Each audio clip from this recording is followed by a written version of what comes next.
네, 뉴스를 배달해 드립니다. YTN 뉴스라이더. 오늘은 정호김 전 의원 그리고 차이배 민주당 전 비상대책위원과 함께 정치권 이슈 살펴보겠습니다. 두 분 안녕하십니까? 안녕하세요. 네. 자, 먼저 간밤에 들어온 소식부터 알아보도록 하겠습니다. 자, 산업부 블랙리스트 의혹과 관련해서요. 백운규 전 산업부 장관에 대한 구속영장을 법원이 기각을 했습니다. 자, 최 의원님, 일단 법원의 그 판단을 보면 범죄 혐의에 대한 대체적인 소명은 이루어진 것으로 보이지만 일부 혐의는 다툼의 여지가 있다. 예, 이렇게 배경을 설명했네요. 예, 일단 백운규 전 장관이 이제 산업부 산하의 산하기관 기관장들을 한 13명 정도에 대해서 이제 인사에 개입을 했다. 그러니까 그분들이 아직 임기가 남았는데 이제 그 직에서 물러나도록 만들고 또 한 곳에 대해서는 이제 그 친정부 인사를 넣기 위해서 이렇게 미리 사전 면접을 하는 질문지를 뭐 제공하지 않았냐라는 의혹을 받고 있는 겁니다. 근데 네. 제가 보기에는 이제 몇 가지 부분에 대해서는 소명됐다고 법원에서 일단은 판단을 했지만 또 아직 소명이 부족한 부분도 있다라는 부분에 있어서는 아마도 좀 더 자료 보강이 검찰 쪽에서 필요하다라는 생각을 한 것 같고요. 그리고 백운규 전 장관이 지금 또 원전을 폐쇄하는 과정에서 네. 결정하는 과정에서 뭔가 또 이제 부정한 일을 한 것 아니냐라는 의심을 받고 지금 재판 중에 있거든요. 그래서 뭐 이분이 뭐 도주 우려나 증거 인멸의 우려가 없기 때문에 법원에서도 구속은 하지 않은 것 같습니다. 하지만 저는 이런 부분들이 지금 굉장히 전 정권에 대한 인사들의 이렇게 검찰이 수사를 통해서 압박을 해오는 부분에 대해서는 과연 바람직할까? 지금 국민들이 바라보는 시각에 있어서는 저는 이런 보복이라는 어떤 그 느낌을 주기 때문에 바람직하지 않은 그런 행태를 지금 검찰들이 보이지 않나 이런 우려가 네. 됩니다. 지금 백 전 장관에 대한 영장이 기각이 되면서요. 자, 산업부 블랙리스트 의혹에 대한 검찰 수사가 윗선으로 향하는데 제동이 걸렸다. 이렇게 보는 시각도 있더라고요. 의원님 어떻게 보세요? 제동이 걸린 게 아니고요. 지금 최이배 의원께서 말씀하셨듯이 보통 이제 그 구속 영장이 받아들여지는 거는 증거 인멸의 우려 또는 도주의 우려를 얘기하는데요. 네. 이미 그 다른 별건으로 형사 재판을 받고 있기 때문에 도주의 우려가 없고 그다음에 상당히 많은 양의 객관적 증거가 이미 있기 때문에 증거 인멸에 대해서 걱정할 필요가 없기 때문에 요번에 기각이 된 거예요. 그러니까는 혐의가 없기 때문에 기각이 된 게 아니라 그런 차원에서 기각이 됐다라는 것이고요. 실제로 보면 산하기관장에 대해서 임기가 남았음에도 불구하고 압박을 가했다는 건데 두 가지로 볼 수가 있습니다. 보통 어떤 부처가 있고 그 밑에 산하기관이나 소속기관이 있는데 소속기관의 경우에는 인사권을 장관이 갖지만 산하기관은 완전히 독립된 기관이에요. 그럼에도 불구하고 임기가 남아있는 기관장에 대해서 인사권에 대해서 남용을 했다라는 것은 굉장히 중요한 것이고 심각한 것입니다. 그런데 이것을 모든 사람이 법 앞에 평등함에도 불구하고 지금 야당이 됐다는 이유로 이것에 대해서 의법 조처를 하는 것이 과연 정치보복이냐. 혐의가 없거나 불분명한데 꿰어 맞췄으면 정치보복이지만 이거는 너무나 자명하지 않습니까? 그리고 이러한 적폐청산의 전례를 바로 민주당이 박근혜 정권 당시에 만들지 않았습니까? 그럼 그 전례와 법에 따라서 법 앞에서 평등한 차원에서 의법 조처를 하는 것이 마땅한 것입니다. 네. 보복 그렇기 수사가 때문에 아니다. 예. 윗선으로 이제 어디까지 올라갈 것이냐. 과연 교수 출신 산자부 장관이 자기 스스로 자기 의지에 의해서 임기가 남아있는 산하기관장을 잘라낸 것인지 아니면은 지금 뭐 청와대와의 여러 가지 그 보고가 왔다 갔다 했다라는 거 아닙니까? 그럼 청와대 비서관은 과연 자기 의지로 한 것인지 아니면 그 윗선까지 올라간 것인지 이거는 오히려 국민의 알 권리 차원, 진실 규명 차원, 정의 구현 차원에서 확인될 필요가 있습니다. 네. 자, 청와대 인사들에게까지 이제 검찰 수사가 향하는 거 아니냐 이런 전망이 또 나오고 있는 상황인데 민주당의 박상혁 의원 같은 경우에는 문재인 청와대에서 인사비서관실 행정관을 지냈습니다. 예. 예. 그런데 참고인 조사를 받을 예정이다 이렇게 얘기가 나오고 있어요. 어떤 상황입니까? 그러니까 이제 지난 7일 검찰에서 박상혁 의원에게 참고인 조사하겠다라고 연락을 했고 아마 이제 박상혁 의원도 뭐 그 부분에서 충분히 협조하겠다라고 이제 답변이 오간 모양입니다. 근데 이 부분을 이제 검찰 쪽에서 이제 언론에 흘린 거죠. 그래서 특정 언론사에서 이제 이거를 단독 보도를 하게 만들었고, 근데 이제 이런 부분들이 이제 수사의 진행 상황이나 어떤 피의자의 피의 사실 공표하는 것이 이제 굉장히 제한돼 있습니다. 그리고 이제 그런 부분을 지난 문재인 정부에서 검찰이 어떤 정치적인 사건들을 그 검찰이 수사하면서 뭔가 분위기를 띄우고 이런 것들이 결국은 어떤 특정 정치 세력을 탄압하는 방식의 그 수단으로 많이 써왔던 그런 것들을 고치기 위해서 저희가 이제 그 피의 사실 공표를 금지하는 그런 제도를 더욱더 강화하고 안착을 시켜왔는데 정권이 바뀌자마자 진짜 5년 동안 개혁했던 것이 그냥 하루아침에 물거품이 되고 지금 과거로 퇴행을 하는 상황입니다. 그래서 이런 부분, 그러니까 어떤 수사 상황이나 피의 사실 같은 것들을 계속 언론에 흘려서 그런 것들이 이제 그 피의자들이나 아니면 수사 당사자들을 압박하고 국민의 여론몰이를 해가는 이런 식의 방식이기 때문에 굉장히 민주당 입장에서는 우리가 이제 검찰 공화국이라는 우려를 해왔는데 이 우려가 현실화되고 있다라고 생각이 듭니다. 네, 박영 같은 경우에는 박근혜 정부가 임명했던 산자부 산하 기관장들에 대한 자료를 산업부에 넘긴 의혹을 받고 있다 이렇게 전해지고 있는데 말씀하신 것처럼 박 의원도 언론에 흘리고 표적을 만들어서 그림을 그리는 구태를 반복하고 있다 이렇게 네. 비판을 한 상황입니다. 앞으로 상황 좀 지켜보기로 하고요. 민주당에서요 이런 상황과 관련해서 이렇게 비판했습니다. 한동훈 검사를 법무장관으로 임명해서 보복 수사를 개시했다. 예, 이렇게 주장했어요. 이 부분은 어떻게 보세요? 지금 한동훈 검사가 아니고 이제 법무장관이잖아요. 그런데 만약에 정말로 그 민주당이 주장하듯이 그렇게 그 강력한 수사를 개진할 그런 의지가 있었다면 검찰총장으로 임명해야 되는 거 아닙니까? 법무장관은 지금 수사 지휘를 하지 않겠다고 스스로 선언한 상태이고 법무장관의 위치에 있습니다. 그렇기 때문에 아마 정치 보복이라는 프레임을 민주당에서 강하게 주장하기 위해서 한동훈 법무장관을 거명하는 것이 아닌가 이런 생각이 들고요. 그리고 박상혁 의원의 경우도 그렇고 지금 이 문제와 관련해서 검찰이 수사에 박차를 가하는 나름대로의 이유가 있습니다. 바로 검수완박이 통과돼 가지고 이제 남은 기간이 한 3개월 정도 남았습니까? 그때까지 뭔가 결실을 맺기 위해서는 상당히 수사의 속도가 좀 붙어야 되는 것이 아닌가라는 그러한 그 의지가 엿보이는 것 같고요. 그다음에 피의 사실 공표와 관련해 가지고 피의 사실 공표를 하지 말자 해 가지고 수혜를 입은 사람들은 문재인 정권 때의 많은 인사들이었고요. 그 이전에는 피의 사실 공표로 소위 박근혜 정부 당시에 그 영어의 몸이 되었던 장관이라든지 국정원장이라든지 많은 사람이 피해를 입었지만 어찌됐든 피해 사실 공표는 하지 않는 것이 맞다고 저도 생각합니다. 네, 알겠습니다. 최 의원님, 그런데 이게 또 다른 논란이 또 불거진 게 있어서요. 이 부분을 좀 짚어볼게요. 민주당에서요, 지금 정부가 전현희 권익위원장 그리고 한상혁 방송통신위원장에게 사퇴 압박을 가하고 있다 이렇게 주장을 하고 있는 상황인데요. 예. 이게 지금 어떤 상황인가요?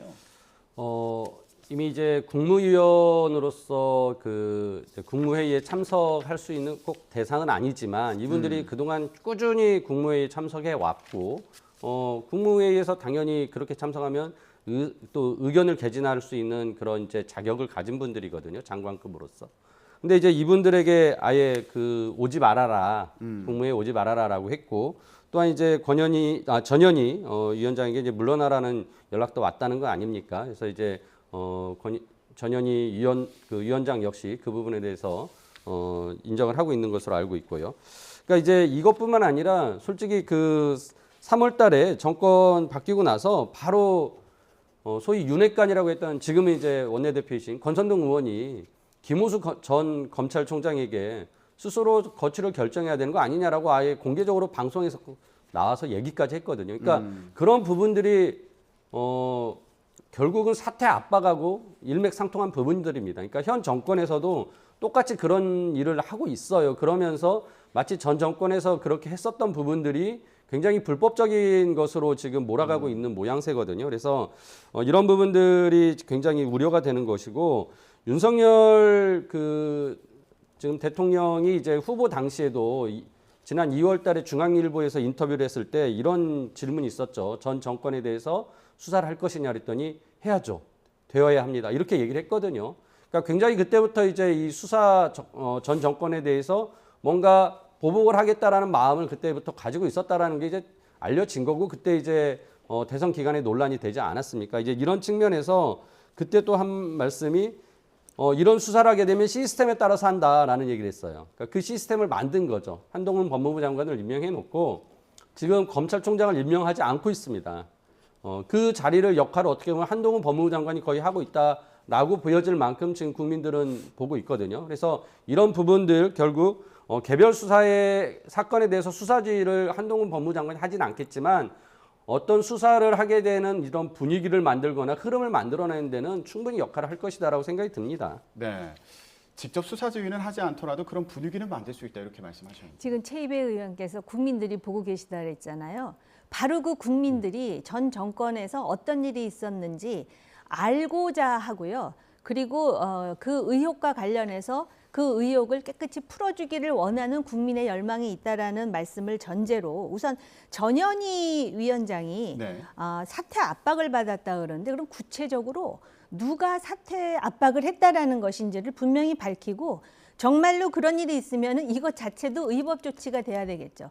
근데 물러나라는 연락을 받았다 그러고 누가 그랬다라는 얘기가 없어요. 이거는 굉장히 뭐라 그럴까 어떻게 보면 정치적인 공세인 것 같다라는 생각이 들고 지금 최이배 의원께서도 말씀하셨듯이 방통위원장이나 권익위원장은 국무회의 참석 대상이 아닙니다. 그리고 누가 보더라도 전현희 또 방통위원장을 포함해서 문재인 정권 때 임명된 정무직이에요. 근데 이 자유민주주의 하에서 정무직과 소위 늘공과 어공이 있지 않습니까? 그러면은 일단 정권이 끝나면은 정무직도 같이 끝나야 이게 원활한 국정 운영이 되는데 이런 딜레마가 있다라는 거. 그리고 김호수 전 검찰총장의 예를 들으셨는데 예. 물론 권성동 의원이 당시에 스스로 거취를 결정하라고 말한 건 잘못 말한 거예요. 임기가 있지 않습니까? 검찰총장의 독립성이 있고. 그런데 그 당시 김호수는 그래서 물러난 게 아니에요. 검수완박 때문에 그 검수완박에 대한 불만으로 물러났다라는 것을 말씀드리고요. 윤석열 대통령이 그 후보 시절에 전 정권 수사에 대해서 얘기한 거는 어떤 얘기냐면 예를 든다면은 최이배 의원 같은 분을 수사하겠다는 얘기가 아니에요. 지금 예를 든다면 탈원전이라든지 울산시장 선거라든지 그 외에도 지금 블랙리스트 이미 환경부 관련해 가지고는 대법원에서 유죄 판결이 됐잖아요. 이거와 관련해서 시스템에 입각해서 이 부분에 대한 진상을 확인하겠다라는 것입니다. 그렇기 때문에 제가 볼 때는 지금 그 국민들이 과연 이 부분에 대해서 민주당에 대한 정치 보복이라고 생각할 것인지 아니면 그동안의 의혹만 있었고 윗선이 누군지를 전혀 알지 못하는 상황에서 진상을 규명해서 정의를 구현하기를 원하는지 제가 볼 때는 그런 그 정의 구현을 원하는 국민도 다수라고 보여집니다. 지금 보복 수사가 아니다 이런 취지의 말씀을 해주신 건데요. 근데 지금 검찰 수사가 다방면에서 이루어지고 있어요. 예. 여성가족부가 대선 과정에서 민주당 공약 개발 도운 거 아니냐 이런 의혹에 대해서도 지금 수사가 진행되고 있는데 앞서서 나온 보도를 보면요. 다른 부처에서도 비슷한 일이 있었는지 이거를 알아보고 있다. 이런 예. 얘기가 지금 나오고 있는 상황입니다. 만약 그렇게 되면은 이거 문정부 전반에 대해서 수사가 확대되는 건 아니죠. 어떻게 좀 아세요? 예, 그렇게 지금 보여지고요. 지금 앞서 정 의원님 말씀하신 대로 정무직의 인사들은 당연히 뭐 대통령이 정권이 바뀌면 뭐 물러나는 게 이제 아주 어떻게 보면 정치적인 도리죠. 근데 말씀 검찰총장처럼 임기제를 가지고 있는 분들이 있습니다. 이런 분들은 정무직이라도 그 임기를 보장받는 것이 원칙입니다. 앞에 말씀드렸던 전현희 권익위원장이나 한상혁 그 방송통신위원장 같은 분들의 그 임기가 보장되어야 되는데 그런 부분들에서 지금 압박이 온다는 것에 대해서 말씀을 드린 거고요. 지금 또 여성가족부가 이제 민주당 공약 만들 때 도와준 거 아니냐 이런 지금 논란이 되고 있는데요. 작년 11월에 김부겸 전 총리가 모든 공무원들에게 그 공문을 내렸습니다. 이번 대선 기간에 어떤 그 문제를 일으키지 않게 하기 위해서 정치 중립을 엄정 지켜라, 중립을 지켜라라는 얘기를 했고요. 그리고 또한 이런 그 국정 과제 자료들을 모두 다 취합을 해서 각 후보 캠프에 다 보내줘라. 여야를 막론하고 그렇게 해서 특별하게 이 선거에 공무원이 개입되지 않도록 하겠다라고 아주 사전에 단속을 했었거든요. 이제 그런 측면에서 저는 지금 여성가족부가 민주당의 공약 개발을 도왔다라고 한다는 게 굉장히 이해가 안 갑니다. 그때 당시에 공무원 사회가 이미 철저하게 그 정치적 중립을 지키도록 하라는 그런 이제 요구가 있었고요. 다만 이런 경우는 있습니다. 우리가 공약을 만들다 보면 새로운 자료가 필요합니다. 네. 현황을 파악해야 그 현황에 대한 문제점 인식하고 그에 대해서 대책을 만들어내는 공약이 나오는 거거든요. 그래서 항상 국회의 의원들이 대선 기간에는 그런 것들을 공무원들에게 요청을 합니다. 그러면 그건 국회의 일상적인 업무예요. 그런 부분까지 만일 공약을 만드는 거라고 얘기하면서 했다라고 하면 그거는 좀 너무 이제 과도한 해석이고 문제를 제기한 것이다라고 봅니다. 예. 그런데 다른 부처에서도 비슷한 일이 있었는지 이렇게 조사를 하고 있다, 알아보고 있다 이러니까 좀 상황이 좀 더 심각하게 뭐 확대되는 거 아닌가 이런 해석들도 있고요. 우선 임기제와 관련해 가지고 검찰총장 등 권력기관의 임기제는 보장돼야 돼요. 그게 바로 검찰총장의 중립성, 독립성, 검찰 개혁과 직결되는 문제라는 점을 말씀드리면서 임기제 강조하셨잖아요. 그런데 지금 배군규 산업자원부 장관의 문제가 뭐냐? 그 산하기관의 그 기관장도 임기가 다 보장돼야 되는데 임기를 굉장히 많이 남겨놓고 그냥 잘라냈기 때문에 지금 뭐 구속을 하느냐 안 하느냐의 기로에 있다라는 말씀을 다시 한번 드리고요. 그다음에 그 여가부 공약과 관련해 가지고 김부겸 총리가 그런 지시까지 내렸다면 오히려 지금 조사하는 걸 당당하게 받아들일 수 있을 것 같아요. 왜냐하면 당당하게 아무 일도 없었다라는 것을 증명할 수 있는 계기가 되지 않겠습니까? 그런데 실제로 지금 보면은 바로 그 산하기관장과 관련해 가지고 그런 식으로 임기가 남아 있음에도 불구하고 불이익을 줬다라는 것이 과거의 환경부 그리고 2019년에 문제 제기된 산자부 얘기가 이제서야 나오는 겁니다.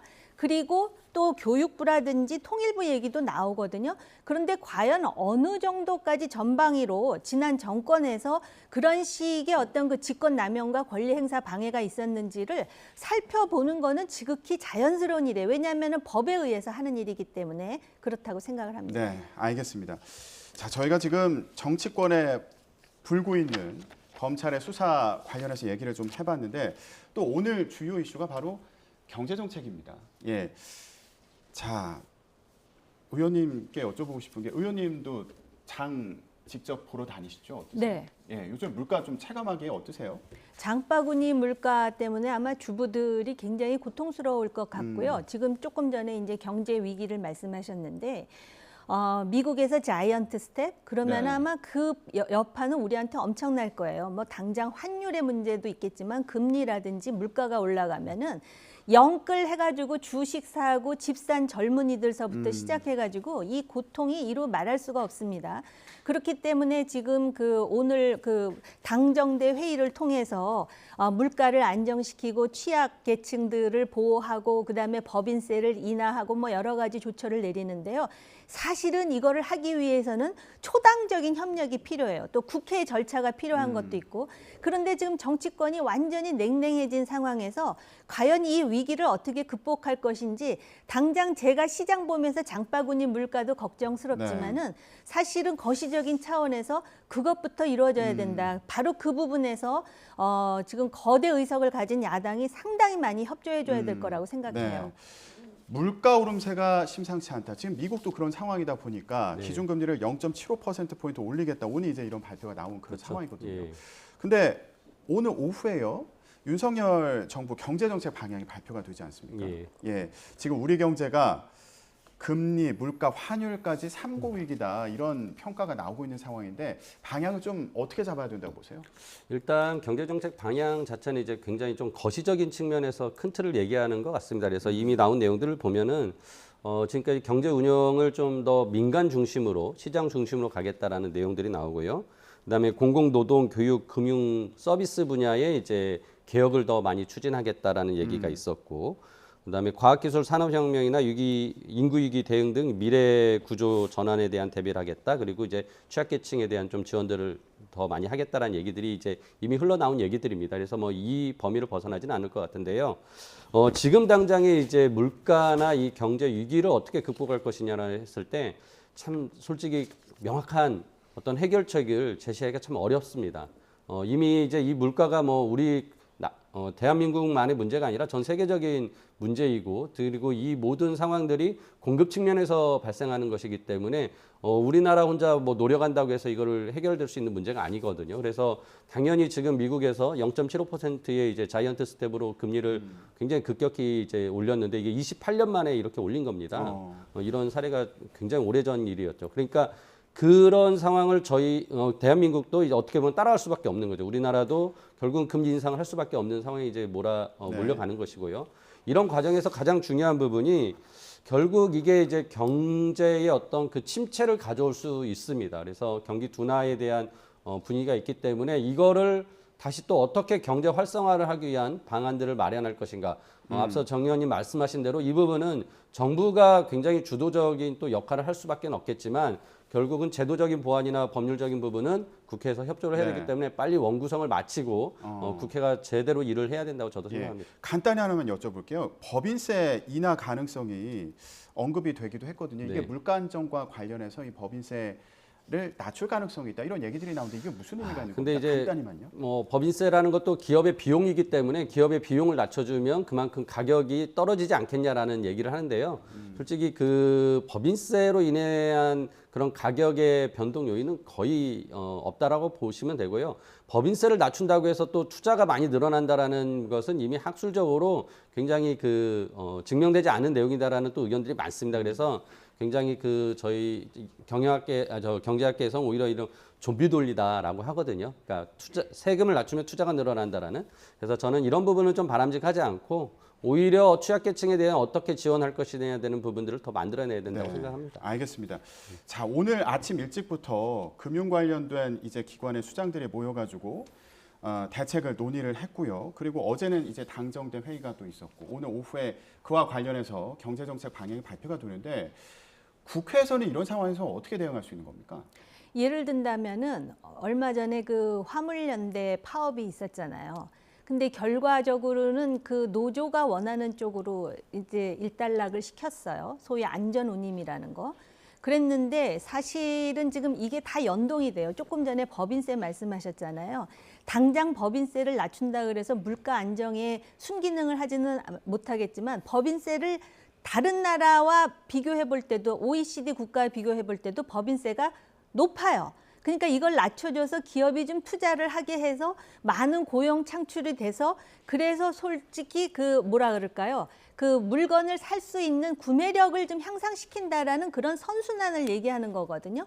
그런데 그런 부분 법인세를 당장 내리는 것도 그렇고 그리고 실제로 지난 정권 때 이 우리나라의 국제 경쟁력이라는 게 많이 낮아졌어요. 왜냐하면 여러 가지 사회주의적 실험을 하지 않았습니까? 이게 뭐 스위스 경영대학원에서 나온 국가 경쟁력 지표로 그대로 보여지고 있습니다. 지금 제가 길게 얘기할 수는 없지만 그런 차원에서라도 일단 정부가 오늘 오후에 어떤 발표를 할지는 모르겠지만은 일단 야당을 설득하는 과정이 필요할 것 같고 제가 볼 때 그런다 그래서 설득이 쉽게 되지 않을 것 같아요. 정쟁으로 지금 불이 붙어 있기 때문에 그렇다면 다수의 국민들을 설득해가지고 지금 우리가 이런 어려운 상황이고 이런 어려운 상황에서 물가를 안정시키기 위해서는 아까 최이배 의원님 말씀하신 몇 가지 개혁이 있잖아요. 개혁을 하기 위해선 서로가 고통을 분담해야 된다라는 부분을 설득력 있게 설명할 수밖에 없어요. 네, 알겠습니다. 자, 미국 기준금리 인상이 우리 경제에 어떤 영향을 미칠지 우려의 시선도 많은데 정치권에서 어떤 협치를 보여줄지 이것도 주목됩니다. 자, 지금까지 정호김 전 국회의원 그리고 최이배 민주당 전 비상대책위원과 함께 정치권 이슈 살펴봤습니다. 두 분 고맙습니다.